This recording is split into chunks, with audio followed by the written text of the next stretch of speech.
Mga troops, grabe, sobrang bigat ng gabing to para sa Miami Heat fans. Isang napaka-importante sanang laro bago ang All-Star break, pero nauwi na naman sa masakit na pagkatalo. Eto na nga, pag-usapan natin ang matinding pagkabigo ng Miami Heat laban sa Orlando Magic.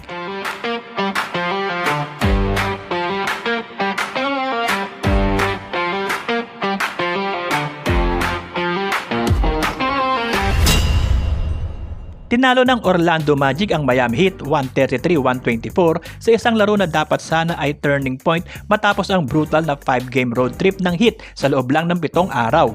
Mga troops, simula pa lang, ramdam mo na kung gaano ka-crucial ang laban na to.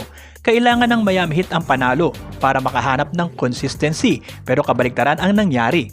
Sa 4 na beses nagharap ang Miami at Orlando ngayong season, lahat ay napunta sa Magic. Ang pinakamasakit, ang third quarter. Dito tuluyang gumuho ang Heat. Isipin nyo to mga troops, 40 points ang binigay ng Miami sa Orlando sa isang quarter lang, habang 20 points lang ang naipon nila.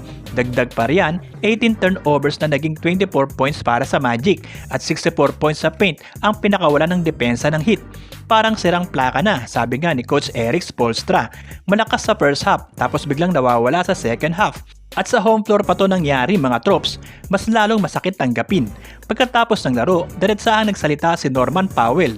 Walang paligoy-ligoy. Sabi niya, panahon na raw para tumigil sa paggawa ng excuses.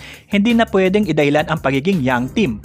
Ayon kay Powell, may mga batang teams sa liga na araw-araw lumalabas na may energy, focus at malinaw na intensyon.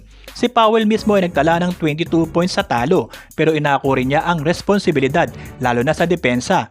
Inamin niya na pinagalitan siya ni Coach Spoelstra tungkol sa kanyang positioning at intensity sa defensive end.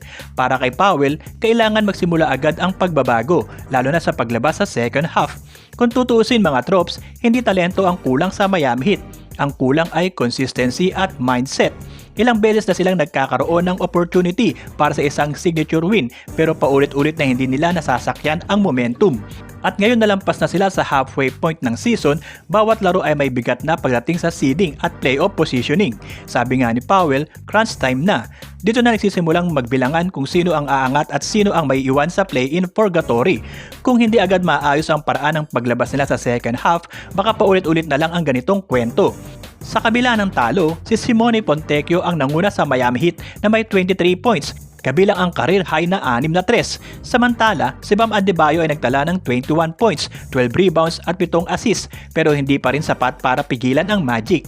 Pero kayo mga troops, anong take nyo dito? Sa tingin nyo ba effort ang pangunahing problema ng Miami Heat o mas malalim na issue na sa identity at approach nila sa laro, lalo na sa second half? I-drop nyo na ang thoughts nyo sa comments. Yun muna mga troops ang kwento natin ngayon. Kung nakaabang kayo sa Miami Heat updates, ito ang tamang channel para sa inyo. At syempre, huwag kalimutang i-like ang video na to at mag-subscribe at maging kabahagi sa pag-abot natin sa 100,000 subscribers. Tuloy-tuloy pa mga balitang Miami Heat natin dito sa Top Sports PH. Power mga troops, kita-kits sa next upload.